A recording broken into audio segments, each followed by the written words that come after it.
Today I'm going to be upgrading and remodeling my old terrarium. I started my day with a nice little walk in the woods, that way I could pick out all the plants I wanted to go inside. So I've had this terrarium for about 6 years now, and most of the plants did die off, but of course some of them did survive. My most impressive survivor was this one little moss, and my fairy was starting to look a little terrifying from all the decay.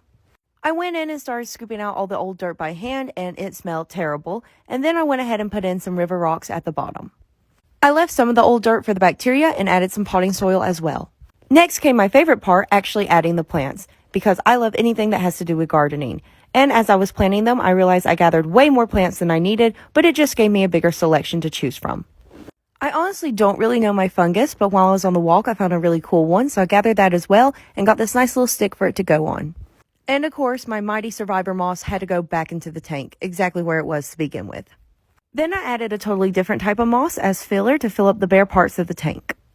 Once I was pleased with all the plant placement, it was time to go in and add all the fairy details. I also took my little fairy girl inside for a good washing. I never noticed that one of her eyes was so much higher than the other. Oh well, honey, I still love you. Now with everything in place, I went in with a paper towel to wipe all the dirt off the side of the tank for better viewing. The terrarium was definitely coming together. It looked so much more lively than even the first time I planned it, and I was super happy with everything inside.